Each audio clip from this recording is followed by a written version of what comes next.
Om Swastiastu. Assalamualaikum warahmatullahi wabarakatuh. Shalom, nama budaya, salam kebajikan, dan salam sejahtera untuk kita semuanya. Pada kesempatan kali ini, kami akan menyampaikan sebuah presentasi dengan judul Langkah-langkah penyusunan tes hasil belajar.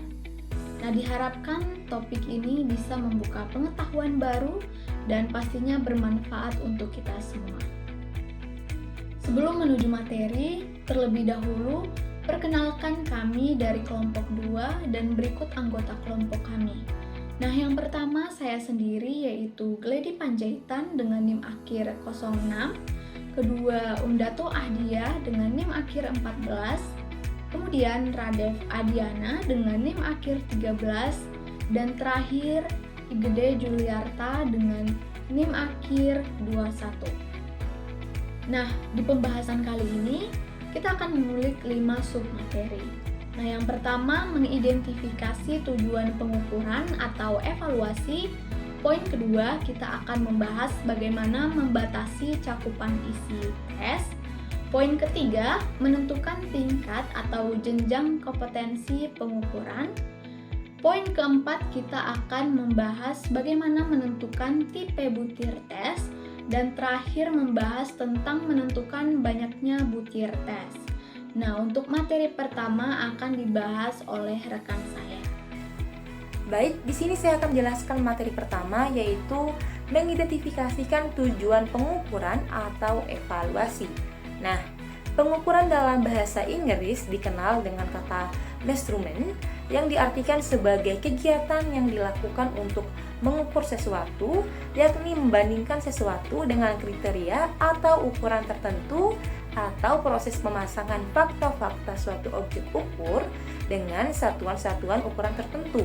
Nah, sejalan dengan pendapat tadi, Jali dan Puji Muljono mengatakan bahwa pengukuran bisa diartikan sebagai proses memasangkan fakta-fakta suatu objek dengan fakta-fakta satuan tertentu. Nah, sedangkan menurut Endang Purwanti, pengukuran dapat diartikan sebagai kegiatan atau upaya yang dilakukan untuk memberikan angka-angka pada suatu gejala atau peristiwa atau benda, sehingga hasil pengukuran akan selalu berupa angka. Jadi, pemberian angka dilakukan kepada suatu atribut atau karakter tertentu yang dimiliki oleh orang, hal, atau objek tertentu menurut aturan atau formulasi yang jelas. Dan pemberian angka juga menunjukkan pemberian makna secara kuantitatif kepada objek ukur. Dengan demikian, dapat dikatakan bahwa pengukuran adalah suatu proses untuk menentukan kuantitas dari suatu objek. Nah, pada hakikatnya, mengukur adalah memberikan angka pada fakta yang diukur yang diwujudkan dalam bentuk simbol angka atau bilangan yang ditujukan kepada suatu objek yang diukur. Nah, pengukuran dilakukan atas dasar aturan atau ketentuan yang sudah disusun secara baik dan benar. Kemudian, angka atau skor yang diberikan tersebut sudah benar-benar dan tepat yang dapat menggambarkan kondisi yang sesungguhnya dari suatu objek. Dan pemberian angka bagi suatu objek dilakukan secara sistematik. Nah, penentuan angka ini merupakan usaha untuk menggambarkan karakteristik suatu objek dari kemampuan seseorang dalam bidang tertentu yang dinyatakan dengan angka. Pengukuran juga dapat dilakukan dengan alat non-tes seperti angket observasi dan beberapa teknik penilaian non-tes lainnya. Jadi sesuai dengan tujuan pendidikan yang telah ditetapkan dan kemudian hasilnya. Jadi di dalam pengukuran ada proses penskoran atau scoring, yaitu proses memberikan angka terhadap jawaban tes yang diberikan oleh siswa. Nah, atau terhadap jawaban instrumen. Jadi, scoring ini merupakan proses pemberian angka pada hasil jawaban siswa atas sejumlah pertanyaan yang diajukan oleh guru, baik secara per item maupun secara keseluruhan. Nah, skor total adalah angka yang diperoleh siswa dengan menjumlahkan angka-angka bagi setiap butir atau item yang telah dijawab benar oleh siswa. Adapun fungsi dari pengukuran, yaitu yang pertama, pengukuran berfungsi untuk mendapatkan hasil perbandingan atau nilai yang diperoleh ketika pengukuran tersebut selesai dilakukan. Nah, yang kedua, pengukuran bertujuan untuk membandingkan sesuatu dengan satu ukuran yang serupa. Adapun tujuan pengukuran dan evaluasi. Jadi, pengukuran dan evaluasi dalam bidang pendidikan pada umumnya dan keolahragaan khususnya mempunyai peranan yang sangat penting. Nah, penentuan ini dapat digunakan untuk menentukan tingkat, membebaskan peserta dari suatu kesatuan pelajaran, menaikkan peserta dari suatu tingkat ke tingkat yang lain, memberikan umpan balik untuk memperbaiki unjuk kerja, menempatkan individu-individu ke kelompok-kelompok tertentu, atau menentukan suatu bentuk latihan yang khusus. Nah, pada pokoknya, penentuan status mencakup semua tujuan-tujuan lain pengukuran dan evaluasi. Tujuan yang pertama yaitu pengelompokan. Jadi, salah satu tujuan pengukuran dan evaluasi adalah pengelompokan. Nah, pengelompokan ini dapat berdasarkan tingkat keterampilan, umur, jenis kelamin, kondisi kesehatan, dan minat. Sebagai upaya untuk memperbaiki proses pembelajaran, guru dapat menempatkan siswanya ke dalam kelompok-kelompok tertentu sesuai dengan tingkat kemampuannya. Nah, siswa dengan kemampuan yang tinggi tidak harus dipaksa bertahan dengan teman sekelompoknya yang kemampuannya kurang. Demikian juga sebaliknya. Nah, dengan dilakukannya pengukuran dan evaluasi, siswa dapat dikelompokkan pada kelompok yang tepat. Jadi, jika siswa ditempatkan dalam kelompok yang setara, maka guru dapat menyusun program pelajaran secara individual. Nah, keuntungan lain yang diperoleh dari pengelompokan ini adalah siswa dapat berani, lebih lancar, lebih aktif ketika berlatih karena mereka bersaing dengan siswa yang lain dengan kemampuan yang setara. Nah, dengan kata lain, tujuan penempatan siswa ke dalam kelompok yang setara adalah untuk memperbaiki proses pembelajaran. Yang kedua yaitu penilaian. Jadi tujuan utama dari penilaian ini adalah memberikan informasi tentang kemajuan yang dicapai dari proses pembelajaran yang dikerjakan dan posisi siswa di dalam kelompoknya. Dengan mempertimbangkan seluruh faktor, penilaian harus dilakukan secara objektif sehingga dapat mencerminkan kemajuan yang diperoleh dan perbaikan-perbaikan yang diperlukan.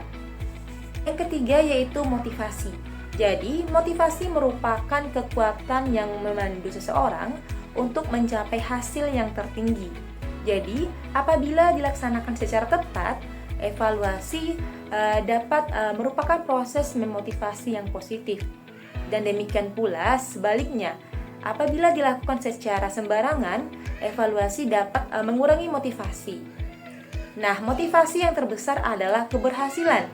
Jadi, agar siswa dapat tetap memiliki motivasi, mereka harus mengetahui bahwa dirinya berkembang kemampuannya. Dan tes-tes keterampilan olahraga dapat memungkinkan siswa untuk berkompetisi dengan dirinya sendiri dengan sebagai cara untuk mengukur kemajuannya. Nah, tujuan yang terakhir yaitu penelitian. Jadi, penelitian adalah penyelidikan yang dilakukan secara sistematis untuk meningkatkan ilmu pengetahuan. Mutu data yang dikumpulkan bergantung pada ketelitian dan ketepatan alat ukur, teknik pengukuran, dan kelayakan tes. Dengan menggunakan tes unjuk kerja fisik dalam penelitian, dapat membantu guru atau pelatih dalam menyusun program latihan yang tepat. Membantu memecahkan masalah-masalah dalam proses pembelajaran dan memperbaiki program latihan yang telah dijalankan. Nah, dengan demikian, penelitian dapat dianggap sebagai sarana. Dengan penelitian, tumbuh pengetahuan yang dapat dikembangkan. Pengetahuan bergantung pada informasi yang tepat dan seksama atau data yang dikumpulkan melalui prosedur pengukuran yang direncanakan dengan hati-hati. Informasi dari data yang dikumpulkan untuk tujuan-tujuan penelitian harus dievaluasi akan keberartiannya. Jadi, suatu tujuan yang penting dari pengukuran dan evaluasi adalah menyediakan sarana-sarana yang diperlukan untuk mengadakan penelitian. Baik, selanjutnya di sini saya akan menjelaskan mengenai bagaimana menentukan cakupan isi tes agar sesuai dengan kompetensi yang diukur. Nah, jadi agar sebuah tes benar-benar mengukur pencapaian belajar secara adil, diperlukan penguraian isi yang sistematis.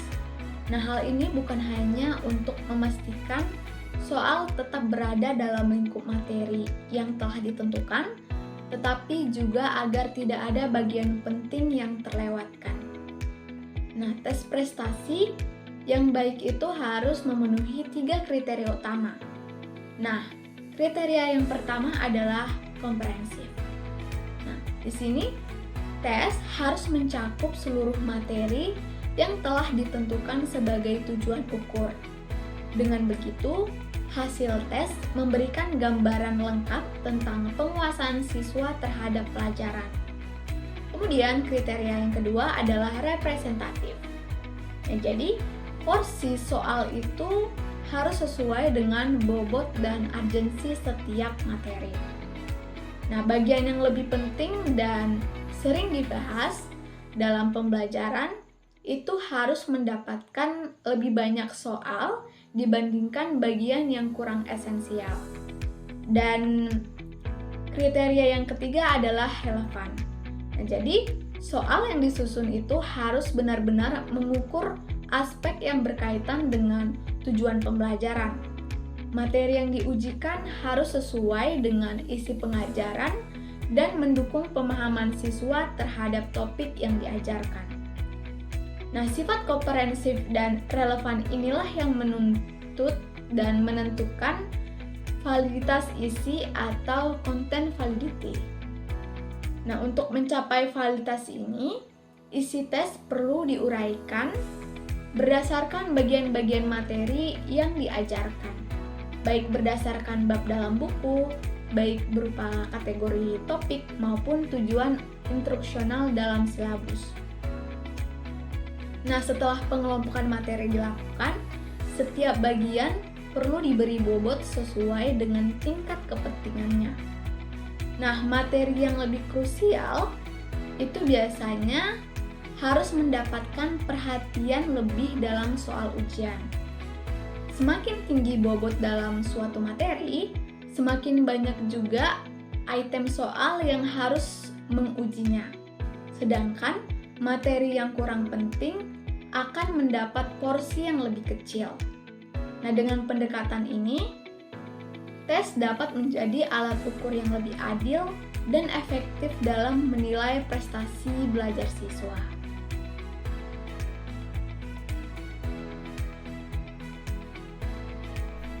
Pada materi kali ini saya akan memaparkan topik atau pembahasan yang berjudul menentukan tingkat atau jenjang kompetensi pengukuran taksonomi Bloom. Batasan perilaku mengoperasionalkan tujuan instruksional menjadi konkret dan terstruktur. Tes harus mencakup soal dengan tingkat kompetensi kognitif tinggi. Taksonomi Bloom tahun 1956 digunakan sebagai pedoman untuk menentukan tingkat kompetensi dalam tes. Salah satu pedoman dalam meningkatkan kompetensi item tes adalah taksonomi tujuan pendidikan yang dirumuskan oleh Banjarmasin S. Bloom DDK tahun 1956. Taksonomi ini secara luas mencakup sistem klasifikasi tujuan pendidikan dalam 3 kawasan domain, yaitu kawasan afektif, kawasan kognitif, dan kawasan psikomotor. Nah, jadi kawasan afektif itu berisi hal-hal berkenaan dengan minat dan sikap. Kemudian kawasan kognitif berisi mengenai aspek intelektual atau pikir. Kemudian kawasan psikomotor itu berisi mengenai aspek keterampilan motorik. Selanjutnya, Bloom DKK menyusun konsep taraf kompetensi kognitif ke dalam 6 jenjang atau tingkatan yang kompleksitasnya bertingkat atau berjenjang. Itu jenjang yang paling tinggi ada evaluation. Contoh kata kerjanya yaitu menimbang, mengkritik, masukan dan memberi dukungan. Kemudian selanjutnya ada sintesis. Contoh kata kerjanya yaitu menggabungkan, menciptakan, merumuskan, merancang, membuat komposisi, dan yang terakhir menyusun. Selanjutnya ada analisis. Itu contoh kata kerjanya yaitu menemukan perbedaan, kemudian memisahkan, membuat diagram, membuat estimasi, mengambil keputusan, dan menyusun urutan. Kemudian selanjutnya ada application. Itu contoh kerjanya yaitu mendemonstrasikan, menghitung, menyelesaikan, menyesuaikan, menghubungkan, dan yang terakhir menyusun. Selanjutnya ada comprehension. Itu contoh kata kerjanya yaitu mengklasifikasikan, kemudian menjelaskan, kemudian menghintisarkan, kemudian meramalkan, dan yang terakhir ada membedakan. Dan yang paling bawah itu ada knowledge. Itu contoh kata kerjanya yaitu mengenali, dan yang terakhir ada knowledge. Itu contoh kata kerjanya yaitu mengenali, kemudian mendeskripsikan dan menambahkan, mengidentifikasi, memasang, dan yang terakhir memilih. Nah, dari beberapa uraian taksonomi pada tabel tersebut terlihat bahwa taksonomi tersebut disusun sedemikian rupa sehingga kompleksitasnya bertambah secara bertingkat dari taraf knowledge yang paling rendah ke taraf evaluation yang paling tinggi. Taksonomi kawasan kognitif inilah yang paling penting dan berguna dalam tes prestasi belajar karena lainnya yaitu afektif dan psikomotor biasanya diungkapkan dengan tes jenis lainnya. Walaupun secara lengkap taksonomi kawasan kognitif merupakan sumber acuan yang baik dan menyusun tes prestasi, akan tetapi tidak semua tingkat kompetensi tersebut perlu diungkapkan oleh item tes. Di samping memang tidak semua bahan pelajaran dapat diungkapkan sebagai taraf kompetensi tertentu. Selanjutnya, pembahasan mengenai penentukan tipe butir tes. Dalam penyusunan prestasi, masalah menentukan format dan tipe butir tes yang akan digunakan adalah penting untuk diperhatikan karena ada beberapa pertimbangan, antara lain yang pertama ada hakikat belajar, yaitu suatu item haruslah mengukur hasil belajar secara langsung. Kemudian yang kedua ada kualitas item. Item pilihan ganda akan menghasilkan item yang berkualitas terbaik dalam arti mempunyai fungsi pengukuran yang lebih efektif dibandingkan tipe tes lainnya. Banyak orang mengira bahwa item tipe pilihan ganda tidak dapat mengungkap kemampuan berpikir tingkat tinggi karena hanya menghendaki siswa memilih jawaban yang telah tersedia. Perkiraan tersebut tidaklah benar. Item pilihan ganda yang dirancang dengan skema dengan memperhatikan batasan isi tes serta ditulis sesuai dengan tujuan ukur meniru tingkat kompetensi yang tinggi tidaklah dapat dijawab oleh siswa yang mempunyai kompetensi taraf rendah dan pemahaman terbatas yang tidak disertai kemampuan berpikir yang kompleks. Sebagian dari pertimbangan dalam pembuatan tipe item berikut ini beberapa antara keunggulan dan kelemahan tipe-tipe pilihan jawaban item. Dimulai dari keunggulan. Dari tipe pilihan ganda itu mempunyai keunggulan comprehensive scoring mudah dan cepat, kemudian lembar jawaban yang efisien, kemudian kualitas item dapat dianalisis secara empirik, kemudian ada objektivitas tinggi, dan yang terakhir ada reliabilitas memuaskan.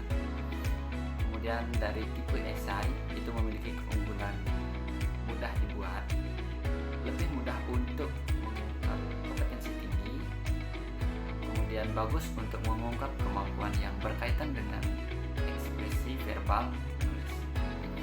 Kemudian dari tipe jawaban benar salah, memiliki keunggulan komprehensif, objektivitas tinggi dan mudah dibuat. Kemudian scoring yang mudah. Selanjutnya ada lembar jawaban efisien dan hemat bahan. Dan yang terakhir ada kualitas item dapat dianalisis secara empiris. Selanjutnya ada kekurangan dari tipe pilihan ganda. Yang pertama, membuatnya sulit, butuh waktu dan tenaga. Kemudian tidak mudah jika ingin mengungkap kompetensi tinggi. Dan yang terakhir ada benar hanya karena menebak. Kemudian dari tipe esai memiliki kekurangan. Yang pertama, kurang komprehensif. Kemudian scoring yang menyita waktu dan tenaga. Kemudian ada scoring oleh penulis item. Selanjutnya ada subjektivitas sulit dihindari. Selanjutnya ada pertimbangan pemberian skor lebih kompleks. Dan yang terakhir ada reliabilitas kurang memuaskan. Selanjutnya ada tipe jawaban benar salah itu memiliki kekurangan. Yang pertama ada mengungkapkan tingkat kompetensi yang rendah. Dan yang terakhir ada menjawab benar bisa saja merupakan hasil dari baik. Sekian pemaparan materi yang dapat saya paparkan. Untuk materi selanjutnya akan dipaparkan oleh Di sini saya akan menjelaskan tentang menentukan banyaknya butir tes. Menentukan jumlah butir tes dalam ujian memerlukan pertimbangan teoretik dan praktis. Secara teoretik, tes sebaiknya berisi sebanyak mungkin item yang independen agar cakupan materi lebih luas dan reliabilitas lebih tinggi. Semakin banyak item yang digunakan, semakin akurat hasil pengukurannya dalam mempresentasikan kompetensi peserta tes. Namun, dalam praktiknya, jumlah item harus disesuaikan dengan tujuan tes, waktu pengerjaannya, tingkat kesulitan, dan kondisi peserta. Misalnya, tes dengan soal esai umumnya memiliki jumlah lebih sedikit dibandingkan dengan tes pilihan ganda atau benar-benar karena membutuhkan waktu pengerjaan yang lebih lama. Selain itu, tes untuk anak-anak juga perlu disesuaikan agar menyebabkan kelelahan yang dapat mempengaruhi hasil ujian. Setelah jumlah item ditentukan, langkah selanjutnya adalah menyesuaikannya dengan kisi-kisi tes agar setiap bagian memiliki bobot yang profesional. Dengan keseimbangannya antara aspek teoretik dan praktis, tes dapat disusun secara optimal untuk menghasilkan pengukuran yang valid dan reliabel.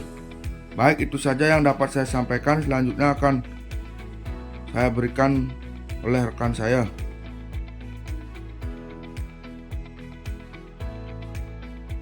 Baik, adapun kesimpulan pada materi hari ini yaitu pengukuran dalam pendidikan adalah proses pemberian angka secara sistematis dan objektif untuk menentukan kualitas suatu objek.